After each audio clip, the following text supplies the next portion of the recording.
So my 2 weeks in Bradford on Avon is now up. I've really enjoyed it here. It's a very picturesque town, got some very beautiful buildings in it, and just has a very sort of quintessentially English feel about it. Lots of little art shops and coffee shops, and there's a nice library where I've spent some time doing some work. One day I even went for a little hike, found a nice little forest which I got lost in, and I love that. As you probably gathered from the last video, I'm not going to be doing any massive long stretches anymore because I'm only actually 17 miles away from Bristol right now. Every 2 weeks I'm going to move about 3 kilometres, so just a very short cruise today. And I'll probably get a little bit of water and I'll take you guys along with me.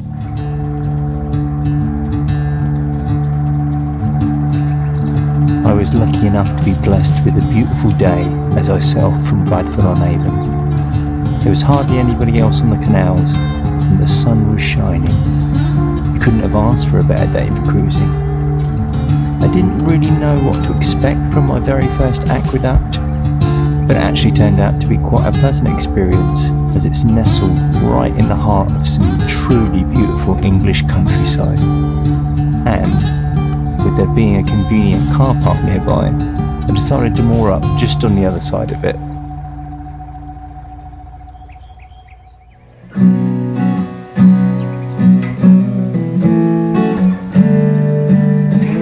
So I'm in Avoncliff now. It was a very short cruise. Slept quite pleasantly last night. It was a little bit windy at times, but the cruise was really easy compared to some of the cruises that I've done recently. Just one lock and one aqueduct. And actually Avoncliff Aqueduct is really beautiful, so I highly recommend that to anybody coming through this way. As usual, I kind of found a mooring spot a little bit past where I was expecting to. It's not a bad spot, although it seems like there's a bit of a shelf. I don't know if it's a concrete shelf or something, which means that my boat is at a slight angle, which is slightly unfortunate, but I've looked at all the other boats and it seems to be something that's there with all the boats, so it's not just a particularly bad spot, it's something about this stretch of canal, I think. Now I have to do the usual thing of going back and collecting my van, so I've got a little bit of a walk back to Bradford on Avon and then bring my van back to here so that I'm ready. I'll go and do that now.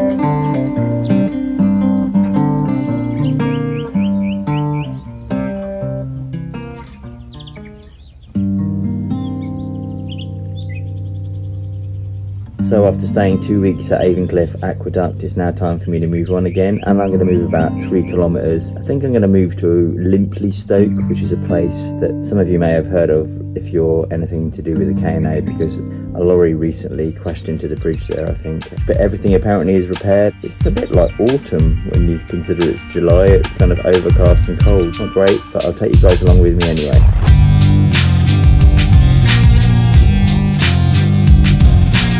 The weather wasn't great, but I've got used to travelling in good weather and bad weather, so it's nothing.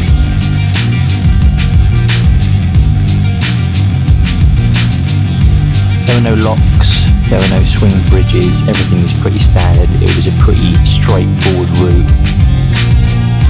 When I got there, I noticed that there was the bridge right ahead of me that the lorry had crashed off of, so I decided to moor just in front of it.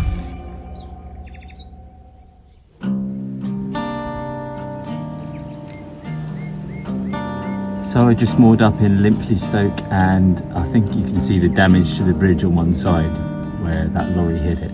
But it seems like a lovely spot. Yeah, I guess I'll be staying here for another 2 weeks. Thanks for coming on that little trip with me, and I'll see you the next time I move, unless something else happens.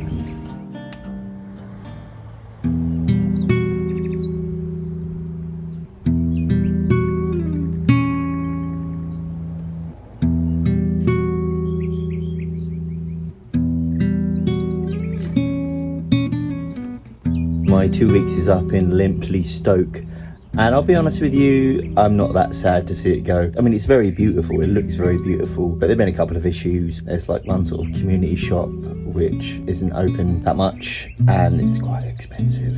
The pubs are closed on quite a few days of the week. There's sort of a cafe shop that's open even less. There's like no mobile signal here. This is the kind of place you go if you want to get away from everything, and I mean everything. I think probably the most annoying thing is that I'm moored right next to a bridge. Boats come through it really quick and they pulled my pins out quite a few times. I've had to actually get some extra pins to double pin. The point is that it's been a bit of a frustrating place and I'm ready to move on. So I'm actually glad that the 2 weeks is up, and I'm going to try and aim for Claverton pumping station. But as we know, you don't always end up where you try to end up, and I'll take you guys with me.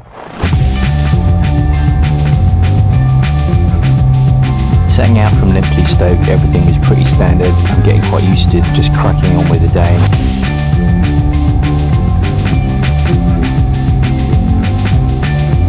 It's only about just over 3 kilometres that I was planning to get to.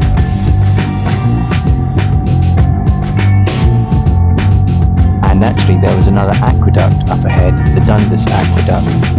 I'd already done the Avoncliff one, so I was looking forward to seeing what the next one was like. And it turned out that it was pretty much the same fare. Not an absolutely massive one, but still really nice. The only thing that was a slight issue was that just as you come off of the aqueduct, there is a quite sharp turn into this bend, so I had to slow down quite a bit going around that. But generally speaking, everything was okay.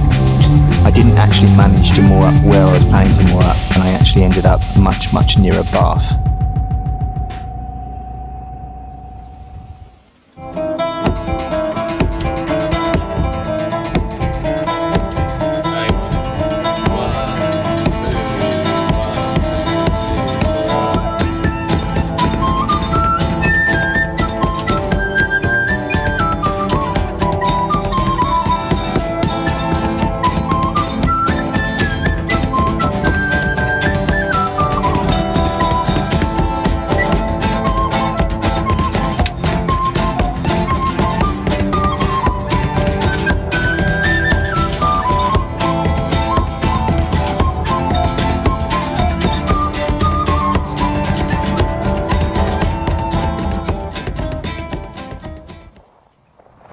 So it's move day again, my 2 weeks is up. I'm in Bath at the moment and I'm just going to move a little bit further on down the river. It's a nice sunny day, so that's a good thing. I've just cleaned the flue ready for winter, which is obviously rapidly approaching. And also I've been checking out for some leaks that I think I might have had, but that might be a bit of a longer job. I've done a temporary fix for it for the moment, but yeah. Now to move the boat a little bit further down the river. I'm going to take you with me.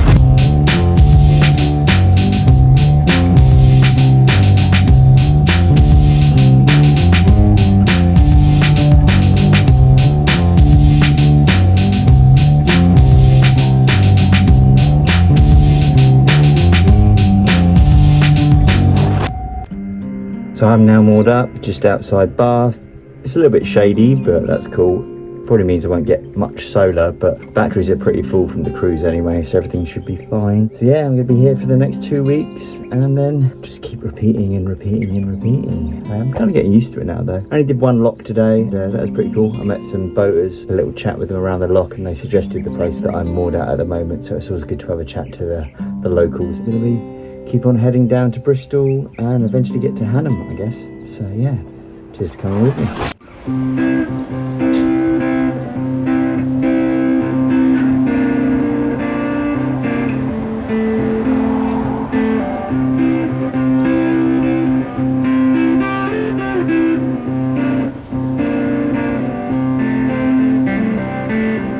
Okay, so I'm just about to set off from the place where I'm moored up just outside Bath. It's called Newbridge, and I'm going to make my way towards Saltford. I don't really know where I'm going to end up, but that's pretty typical now, so come along with the journey with me. The journey from Newbridge to Saltford turned out to be quite an interesting one in the end. Although it was yellowboard, so technically I was allowed to proceed with caution. River flow is still pretty strong, and I noticed it the most when I jumped off the boat on the jetty as I approached the lock, and the boat just kept going and I had to pull it in quite strongly. It's one of the things about being single-handed really, it's like you have to do everything yourself, and so it can be some pretty hairy situations sometimes, but I got it all tied up fine and then got on with the lock basically, which took quite a while, but in the end everything was good and I proceeded on to Mead Moorings. Okay, so now I'm moored up, just have to walk all the way back to my van as usual and pick it up to bring it back. I might film a little bit of it actually because it's a really nice day and it's quite a nice spot really.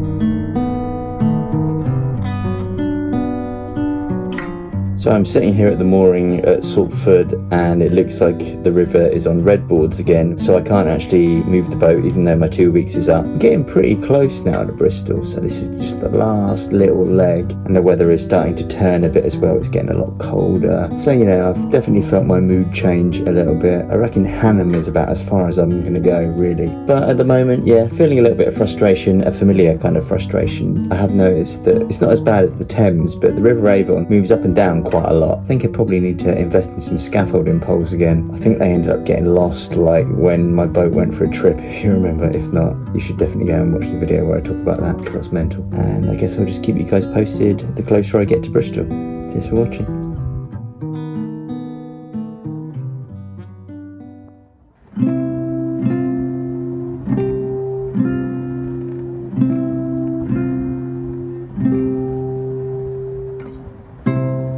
I am in Bristol.